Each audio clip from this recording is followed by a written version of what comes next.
Bienvenue à ce temps de méditation. Mon micro grésille, donc je vais peut-être le mettre à côté. Je disais bienvenue à ce temps de méditation et de partage biblique ce matin. Nous allons prendre le livre de Jean. Alléluia. Jean chapitre 3.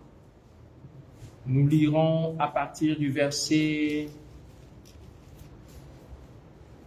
14 jusqu'au verset 16. Jean chapitre 3, du verset 14 au verset 16.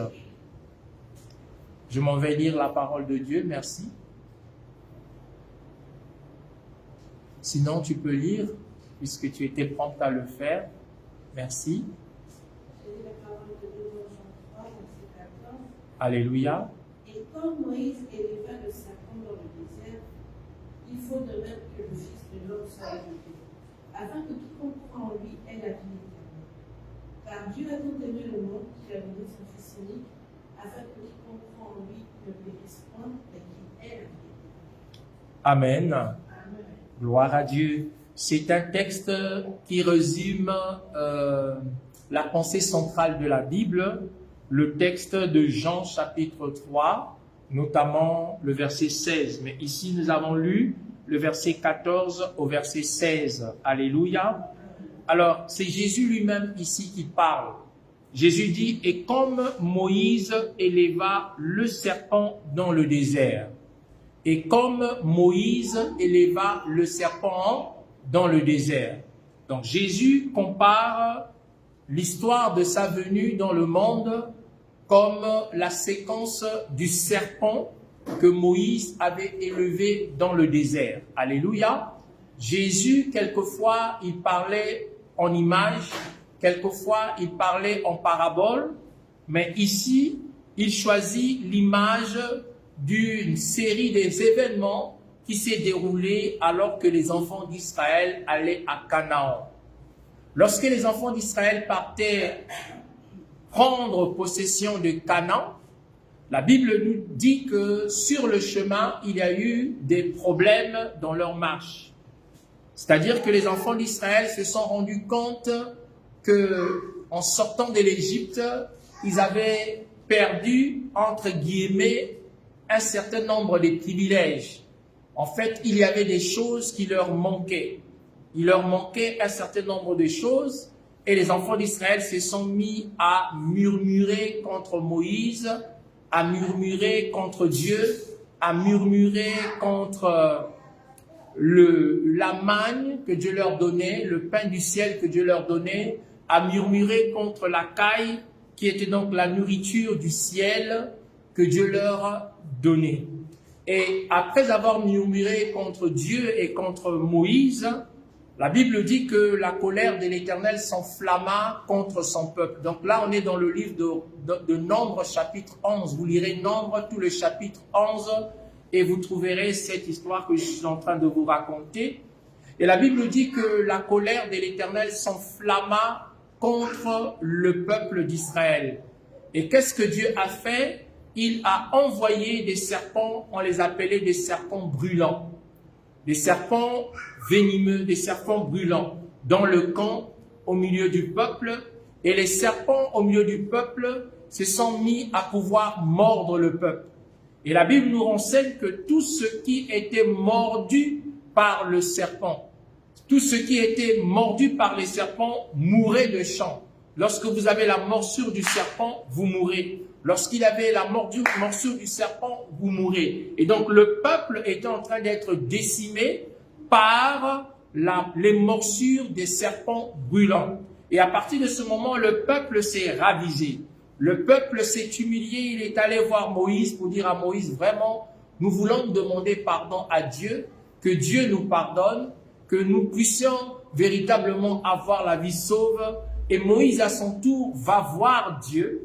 Il se met à genoux, il prie Dieu, il demande à Dieu, mais ton peuple est en train de mourir, fais grâce à ton peuple. Alléluia. Et ce qui se passe, c'est que Dieu dit à Moïse, maintenant tu vas te faire un serpent en bronze, un serpent en airain. Il faut fondre le bronze et avec ce bronze-là, tu fabriques un serpent, tu vas attacher ce serpent-là, tu le mettras sur un poteau et tu mettras le serpent au milieu du camp. Et quiconque aura été mordu par le serpent, quiconque aura la morsure du serpent sur lui, cette personne-là sauvera sa vie. Qui aura la morsure du serpent et qui va regarder au serpent de bronze que tu vas élever, qui va regarder au serpent de bronze que tu mettras en haut sur le poteau, alors que le serpent l'a mordu, cet homme-là ou cette femme, cet enfant ou cette famille qui va regarder à ce serpent de bronze, à ce serpent en airain, aura la vie sauve. Alléluia. Et Moïse a élevé le serpent. En retour, le peuple a commencé donc à pouvoir lever les mains. La Bible dit que quiconque élevait les yeux pour regarder le serpent en bronze avait la vie sauve. Quelle que soit la morsure, quelle que soit la blessure, quel que soit le poison, quel que soit le venin du serpent qui était déjà entré dans la personne, lorsque la personne levait les yeux et regardait le serpent de bronze, à partir de ce moment, elle conservait sa vie, elle avait sa vie sauve. Et donc, on a vu comment est-ce que les choses ont été réparées, la plaie a été guérie, les enfants d'Israël ont été à la suite sauvés. Amen, amen.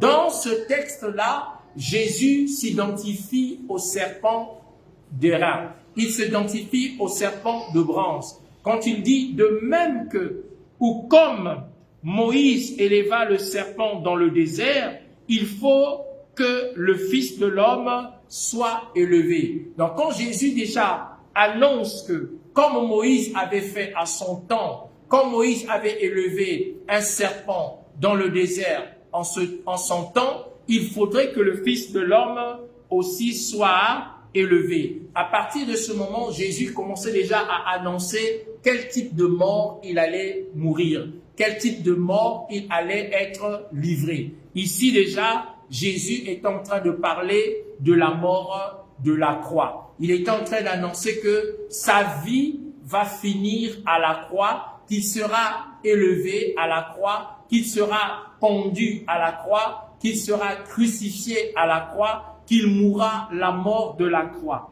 Mais maintenant, ce qui se passe, c'est que Jésus établit un parallèle. Il établit un rapport entre le serpent en airain et lui. Il dit que quiconque va regarder le serpent en airain conserver la vie. De même aussi, quiconque va avoir les regards fixés sur Jésus aura la vie sauve. Donc pour avoir la vie sauve, il faut garder les yeux, garder les regards fixés sur le serpent en airain ou le serpent en bronze pour garder la vie maintenant en notre temps. Pour garder la vie, il faut avoir les regards, les yeux fixés sur qui? Sur Jésus-Christ de Nazareth. Amen, amen. Parce que Jésus est l'image donc de ce serpent en bronze qui avait été élevé dans le désert au temps de Moïse. Donc ce texte-ci nous rappelle simplement que, comme aussi au temps de Moïse, les hommes sur la terre sont mordus par un serpent. Alléluia. L'humanité entière est mordue par un serpent. Les habitants de la terre sont mordus par un serpent. Les familles de la terre sont mordues par un serpent. Les couples ici sur la terre sont mordus par des serpents. Les enfants sont mordus par des serpents. Les nations entières sont mordues par des serpents. Il y a une morsure du serpent depuis la création, depuis la Genèse jusqu'à aujourd'hui, qui est en train de décimer les vies.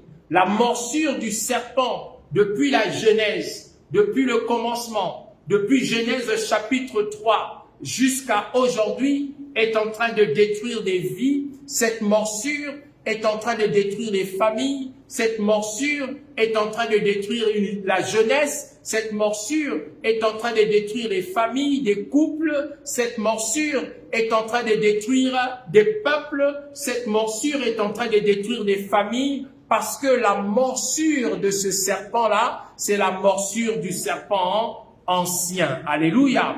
Et le serpent ancien en question, c'est le diable. Le diable est le serpent ancien dont la mission est de pouvoir mordre. Et quand le diable a mordu, il envoie ou il fait infiltrer son venin. Et donc de son venin qu'il fait infiltrer dans le corps, qu'il injecte dans le corps avec sa piqûre ou avec sa morsure, ce venin-là commence à contaminer les hommes. Et ce venin-là qui contamine les hommes aujourd'hui, c'est le venin du péché. Alléluia, c'est le venin du péché. Quand tu es mordu par le serpent ancien, il injecte en toi les prédispositions à désobéir à Dieu, les prédispositions à ne pas aimer Dieu, les prédispositions à ne pas servir Dieu, les prédispositions à être incrédule, les prédispositions à être dans le doute, les prédispositions à être dans la peur. Parce que le serpent, quand il mord avec un but, c'est de pouvoir détruire les hommes, détruire leur relation avec Dieu, détruire leur marche avec Dieu, détruire leur famille, détruire les projets, détruire les entreprises, détruire tout ce que vous voyez. Observez l'humanité aujourd'hui, observez les hommes. Vous allez voir la décadence au niveau des mœurs, la décadence au niveau des mœurs. Comment est-ce que les hommes aujourd'hui sont en train de vivre? Les choix que les hommes font, les attentes des hommes, la vision que les hommes ont. Ils ont chassé Dieu de leur famille, de leurs institutions, de leur nation, des projets qui sont les leurs. Ils ont repoussé Dieu, ils ont refoulé Dieu. Pourquoi les hommes sont en train de vivre comme ça? C'est parce que ils sont mordus par le serpent ancien. Il y a une morsure du serpent dans le cœur ou dans la vie des hommes. Par cette morsure du serpent, il y a la révélation de la haine. D'où vient la haine aujourd'hui? La haine est la conséquence de la morsure du serpent. Alléluia. D'où viennent les rivalités? Les rivalités sont les conséquences de la morsure du serpent. D'où viennent les jalousies? Les jalousies viennent de la morsure du serpent. Alléluia. D'où viennent les colères? Les colères viennent de la morsure du serpent. Alléluia. On ne veut pas te voir prospérer. On ne veut pas te voir aller de l'avant. On ne veut pas te voir en paix. On ne veut pas te voir vivre longtemps. On ne veut pas te voir faire un certain nombre de choses, vivre ta vie aisément, trouver ton père facilement. On veut simplement te bloquer. On veut t'empêcher. On veut t'enchaîner, on veut te lier, on veut te faire tourner en rond. Mais pourquoi les hommes veulent faire tourner les autres en rond? Parce que il y a la morsure du serpent. Le serpent a mordu les hommes. Vous pouvez faire confiance à quelqu'un aujourd'hui, vous lui donnez tout ce qui était nécessaire pour pouvoir avancer. Mais lorsque la personne est mordue par le serpent, facilement cet homme et cette femme changent d'avis, changent de considération, changent la façon de te voir, changent la façon de te servir, changent la façon de s'approcher de toi. Pourquoi? Parce que il y a la morsure du serpent. Alléluia. Il y a des hommes et des femmes qui sont mordus par le serpent. Amen, amen. Et le serpent qui a mordu les hommes aujourd'hui, c'est ce que la Bible appelle par le serpent ancien. Amen, amen. Le serpent ancien est en train de détruire des vies. Le serpent ancien est en train de détruire les familles. Le serpent ancien est en train de détruire des hommes, des femmes. Il y en a qui sont devenus ivres. Alléluia. Qui vivent de l'ivrognerie. Alléluia. Qui tombent dans les comas, comment on appelle ça? Éthyliques. Pourquoi? Parce que ils sont mordus par le serpent. Le serpent ancien les a mordus. Et la morsure du serpent est tellement forte que le serpent a déposé son venin et ils sont restés esclaves de ce que le diable voulait qu'ils soient. tout ce que vous voyez, les guerres que vous voyez dans le monde, les famines que vous voyez, les crises que vous voyez dans les familles, les frères, les sœurs qui ne s'entendent pas, les gens qui ne se parlent pas, qui ne veulent même plus se regarder, qui ne veulent plus s'entendre. C'est la morsure du serpent. Alléluia. La morsure du serpent fait de sorte que les gens ne puissent plus en aucun cas regarder ensemble dans la même direction. Alléluia. Mais la Bible déclare, et comme Moïse éleva le serpent dans le désert. Alléluia. Moïse a trouvé une solution en son temps. Et la solution que Moïse a trouvée en son temps, c'est que Dieu lui dit, fabrique-toi un serpent. Fabrique-toi un serpent en airain. Fabrique-toi un serpent en bronze. Fixe-le sur un poteau. Et lève ce serpent-là. Pour que quiconque qui aura été mordu par un serpent brûlant, lorsqu'il lèvera les yeux et qu'il fixera son regard sur le serpent en bronze, il va sauver sa vie. Alléluia. Pour sauver sa vie au temps de Moïse, il fallait lever les yeux et fixer les yeux sur le serpent que Moïse avait fixé ou élevé sur le poteau. Quiconque levait les yeux, fixait son regard sur ce serpent-là, avait la vie sauve. Amen, amen. Et Jésus dit, de même que Moïse éleva le serpent dans le désert, il faut que le Fils de l'homme soit élevé afin que quiconque croit en lui ait la vie éternelle. Donc, lever les yeux vers le serpent de rein, c'est avoir la foi en ce serpent-là. Comment expliquer qu'un vrai serpent vous a mordu? Alléluia. Et on vous dit, bon, si vous voulez être sauvé, regardez le serpent en airain. Regardez le serpent en métal. Alléluia. Regardez ce serpent-là. Si vous le regardez, si vous fixez vos regards sur ce serpent, vous aurez la vie sauve. Comment est-ce possible de pouvoir obtenir le salut ou la vie au travers d'un regard que l'on doit fixer sur un serpent en airain? C'est qu'il faut avoir la foi. Alléluia. C'est par la foi en ce serpent en airain, le serpent de bronze, que vous serez sauvés, que vous serez libérés, que vous serez délivrés. Alléluia. Et donc Jésus, quand il prend cet exemple, il invite les hommes et les femmes à pouvoir avoir la foi en lui. Il n'y a que Jésus qui est capable de pouvoir libérer les hommes. Amen, amen. Guérir les hommes. Alléluia. Délivrer les hommes. Amen, amen. Sauver les hommes. Il n'y a que Jésus qui est capable de pouvoir ouvrir les portes qui sont fermées dans la vie des hommes. Il n'y a que Jésus qui peut restaurer les relations. Alléluia. Il n'y a que Jésus qui peut restaurer les relations. Il n'y a que Jésus qui peut guérir. Il n'y a que Jésus qui peut sauver. Il n'y a que Jésus qui peut libérer. Il n'y a que Jésus qui peut délivrer. Il n'y a que Jésus qui peut pourvoir aux besoins des hommes. Lui étant le Fils de Dieu. La Bible déclare dans le livre de Jean chapitre 3 verset 16, que le verset qu'on avait lu ici, il est dit, car Dieu a tant aimé le monde qu'il a donné son Fils unique afin que quiconque croit en lui ait la vie éternelle, qu'il ne périsse point, mais qu'il ait la vie éternelle. Donc Jésus est venu dans ce monde pour un but.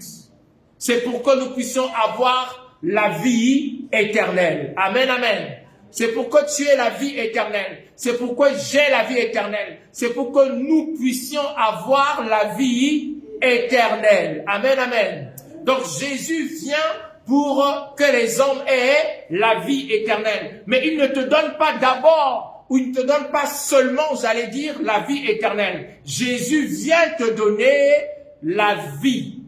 La Bible dit que le bon berger donne sa vie pour ses brebis, afin que les brebis aient la vie en abondance. Amen, amen. Donc il vient te donner sa vie afin que tu aies la vie en abondance. Amen, amen. Jésus te donne cette vie-là afin que tu aies la vie en abondance.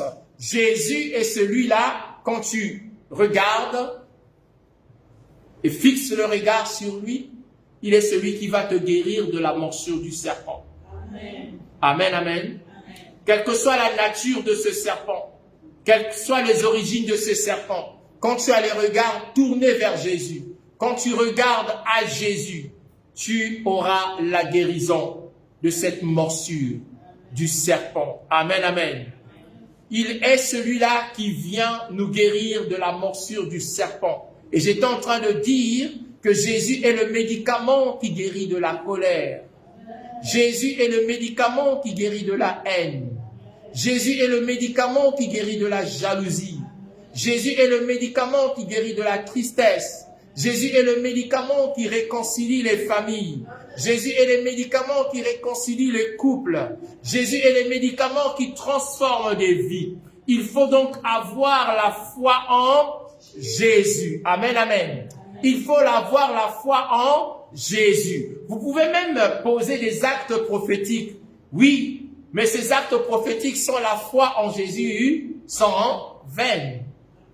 Il faut que Jésus soit au centre de ce que nous sommes en train de faire. Et donc, je voulais rappeler à chacun d'entre nous qu'il n'y a de salut en aucun autre nom. Alléluia. Le salut n'est pas dans le nom d'un homme. Le salut est dans le nom de qui? De Jésus de Nazareth. Alléluia. Jésus est celui qui possède la grâce qui nous amène auprès de Dieu et qui nous libère de l'emprise des forces du mal. Je suis venu annoncer à quelqu'un ce matin que même si tu es en souffrance, lève les yeux et regarde à qui? À Jésus. Alléluia. Même si tu es dans la maladie, lève les yeux et regarde à Jésus. Il se peut que tu n'as pas bien dormi, tu as fait des cauchemars, lève les yeux et regarde à Jésus. Concentre-toi sur Jésus, fixe-toi sur Jésus et tu verras que Jésus accomplira ses desseins,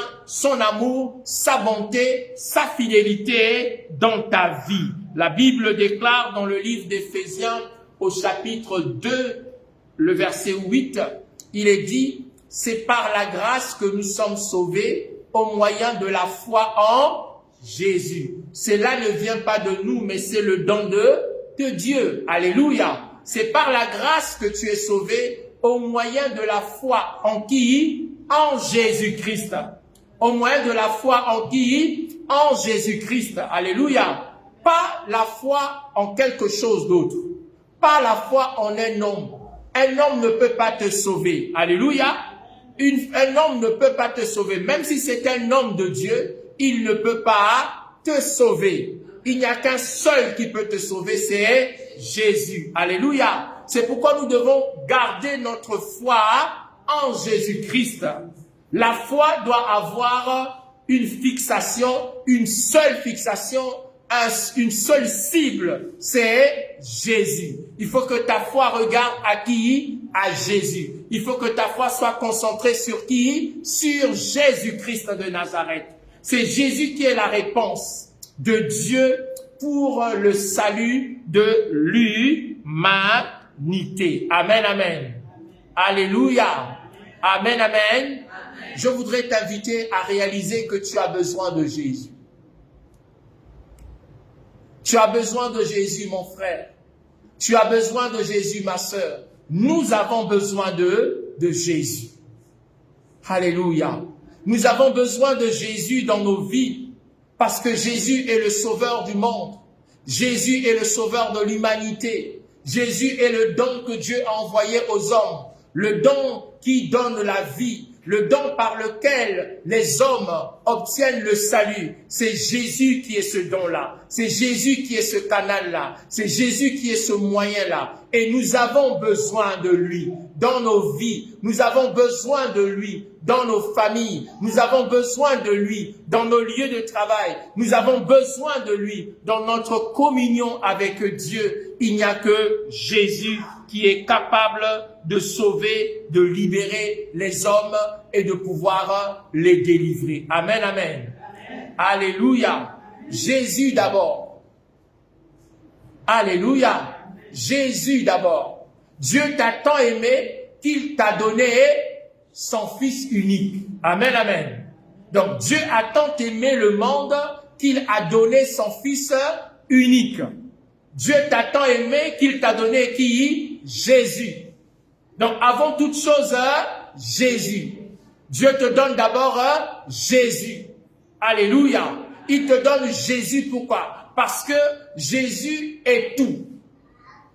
Ou en Jésus, il y a tout ce dont tu as besoin. Alléluia. Il te donne Jésus parce qu'il sait qu'en Jésus, il y a tout ce que tu as besoin. Toute la santé que tu as besoin se trouve en Jésus. La paix que tu as besoin se trouve en Jésus. La Bible appelle Jésus le prince de la paix. Alléluia. Donc tout ce que les hommes ont besoin se trouve en qui? En Jésus. Sauf que on a détourné le regard de Jésus pour tourner le regard vers ce que Jésus donne. Alléluia. C'est ça l'erreur d'aujourd'hui du message, entre guillemets, qu'on appelle le message de la prospérité. Le message de la prospérité détourne les regards des hommes de Jésus pour fixer les regards des hommes sur ce que Jésus donne. C'est ça le danger du message de la prospérité. Au lieu de conduire les hommes à Jésus, au lieu de pousser les hommes à aimer Jésus, au lieu de pousser les hommes à servir Jésus, à pouvoir s'abandonner à Jésus, à pouvoir compter sur Jésus, l'on détourne les regards des hommes de Jésus pour orienter le regard des hommes vers le confort matériel, vers les biens matériels, vers les choses temporaires, pour placer ces choses-là au-dessus de Jésus. C'est pourquoi vous voyez que notre vie chrétienne n'a pas de victoire. Parce que les démons ne fléchiront pas les genoux devant la voiture. Les démons ne fléchiront pas les genoux devant le mariage. Les démons ne fléchiront pas les genoux devant le travail. Les démons ne fléchiront pas les genoux devant la fertilité ou la fécondité. Les démons fléchissent les genoux devant le nom de Jésus. Donc il faut que Jésus soit au centre de la marche de la vie des hommes. Alléluia. Il faudrait que Jésus d'abord. Mon frère et ma sœur, Jésus d'abord. Dans ta vie, Jésus d'abord. Dans ma vie, Jésus d'abord. Dans nos vies, Jésus d'abord. Pourquoi? Parce que c'est en Jésus qu'il y a tout. Tout ce dont nous avons besoin se trouve en Jésus. Le problème, c'est que on nous a détourné les regards de Jésus. Nous n'avons plus les yeux fixés sur Jésus. Nous avons plutôt les yeux fixés sur ce que Jésus donne. Sur ce que Jésus est capable de donner. Mais ce n'est pas ça le but pour lequel Jésus est venu dans ce monde. Parce qu'avant que Jésus ne vienne dans le monde, les hommes se mariaient. Il y avait le mariage avant que Jésus ne vienne. Alléluia. Il y avait des maisons avant que Jésus ne vienne. Alléluia. Les hommes, ils avaient un certain confort avant que Jésus ne vienne. Donc quand Jésus vient, il vient pour un but. Le but de pouvoir te réconcilier avec Dieu. Le but de pouvoir te réconcilier avec Dieu. Pour que tu puisses être en harmonie avec Dieu. Que tu sois un vrai adorateur. C'est pourquoi Jésus est venu. Pour que nous puissions avoir la communion avec Dieu. Et le reste des choses suivront. La Bible déclare, recherchez premièrement la justice et le royaume de Dieu. Alléluia. On doit d'abord rechercher la justice et quoi? Le royaume de Dieu. Et toutes les autres choses nous seront données par dessus. Vous êtes avec moi ce matin? Amen, amen. Vous savez, j'avais raconté cette histoire, je vais encore vous la raconter. Cet homme-là qui voulait se marier et qui a adressé un courrier à 3 dames. Et donc la première est arrivée, le monsieur il était bijoutier. La première quand elle arrive, ils ont leur entretien, leur discussion.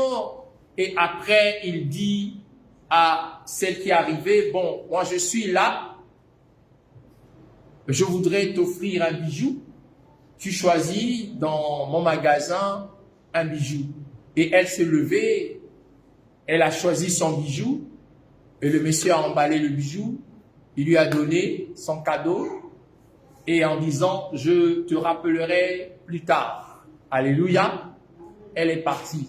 La deuxième arrive, après leur discussion, ok, j'ai un présent à t'offrir, mais c'est à ton choix, choisis ici dans ce magasin un bijou. Et donc là, il a choisi son bijou. Elle a choisi son bijou et le monsieur de dire, bon, à la prochaine occasion, on se reverra, je vous rappellerai. La troisième, quand elle arrive, après discussion, le monsieur lui dit, ben, je voudrais t'offrir un présent, mais c'est à toi de choisir. Ici, c'est chez moi. Ce magasin de bijoux est à moi. En bas, j'ai mon atelier. Donc, choisissez quelque chose pour vous. La dame a cherché, elle a cherché, elle a cherché, elle a cherché. Elle dit, je ne trouve pas de bijoux. Alléluia. Elle dit, je ne trouve pas de bijoux. J'ai pas de bijoux. Je ne trouve pas. Est-ce qu'il y a un autre endroit où vous cachez les bijoux? Ils sont allés en bas, dans l'atelier. Là-bas aussi, elle a dit, je n'ai pas trouvé. À un moment donné, elle dit au monsieur remontant, sans remonter. Après, elle a dit, j'ai trouvé mon bijou. Et le bijou, vous avez trouvé enfin votre bijou? Il dit, oui, oui. Elle dit, oui, j'ai trouvé mon bijou. Mais votre bijou, c'est où? Il dit, j'ai trouvé mon bijou, c'est toi. Alléluia. Elle a dit au bijoutier, mon bijou, c'est toi. Elle avait compris que si elle a le bijoutier, elle a tout le magasin. Alléluia. Si elle a le bijoutier, elle a tous les bijoux. Tout est à elle. C'est ça que nous devons faire. Jésus est le bijoutier. Le mariage est un bijou que Jésus a créé. Les enfants sont les bijoux que Jésus a créés. Le travail, c'est un bijou que Jésus a créé. Tout ce que nous voyons à côté là, ce sont des bijoux que Jésus a créés. Donc pour avoir ces bijoux-là, qu'est-ce que nous avons besoin? C'est de pouvoir nous marier avec le bijoutier. C'est de pouvoir avoir une bonne relation avec le bijoutier. C'est là où la Bible déclare, ne vous inquiétez de rien, mais en toute chose, faites reconnaître vos besoins à qui? À Dieu, par des supplications, des prières et des actions de grâce. Pourquoi? Parce qu'il sait ce dont vous avez besoin. Alléluia. Nous ne devons pas nous attacher seulement à ce que Jésus donne, mais nous devons nous attacher à Jésus. Alléluia. Amen, amen. Alléluia. Amen. Jésus est le salut de l'humanité. C'est par Jésus que Dieu nous a sauvés. C'est par Jésus que Dieu nous a libérés. C'est par Jésus que Dieu nous a délivrés. Donc l'invitation de ce matin, c'est que tu puisses te tourner, te centrer, te placer Jésus au cœur, au centre de ta vie. Amen, amen. Jésus au cœur de ta vie, Jésus au centre de ta vie, Jésus au cœur de ton âme, Jésus au cœur de tes pensées, que Jésus prenne la place qui lui est due. Que Jésus prenne la place qui lui est due dans ta vie. Si tu as Jésus, tu auras tout le reste. Parce que lui, il connaît. Parfois, nous lui demandons des choses, alléluia, que véritablement nous n'avons pas besoin. Il sait ce que tu as besoin. Alléluia. Jésus connaît ce que tu as besoin. C'est pourquoi Jacques dit, ne dites pas demain je vais voyager, ne dites pas demain je vais construire, ne dites pas demain, dites plutôt s'il plaît à Dieu. Alléluia. Recommandez-vous entre les mains de Dieu. Parce que c'est Dieu qui sait ce dont vous avez besoin. C'est Dieu qui connaît votre vie. C'est Dieu qui connaît votre destinée. C'est Dieu qui connaît votre famille. Et lui seul est capable de pouvoir vous assister, vous bénir, vous garder et veiller sur vous. Amen, amen. Alléluia. Gloire soit rendue à Dieu. Et donc Jésus veut te guérir. Jésus veut me guérir de la morsure du serpent. Alléluia. Mais nous devons mettre Jésus au centre de la relation avec qui? Avec notre Dieu. Et ainsi, il pourvoira à tous nos besoins. Est-ce que quelqu'un entend ce que le pasteur dit ce matin? Gloire à Dieu. Nous allons arrêter notre méditation là et prendre un temps de prière.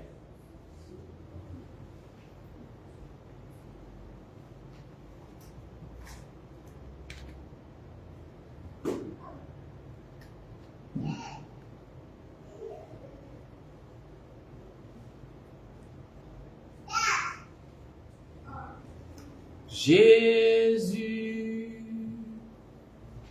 nous te couronnons, nous te proclamons roi, présent au milieu de nous. Nous t'élèvons par nos chants, nous t'adorons, nous t'exaltons. Viens établir ton trône éternel. Par nos louanges, nous t'invitons. Viens Jésus, prends la place du roi. Jésus, nous te couronnons, nous te couronnons, nous te proclamons roi, présent, présent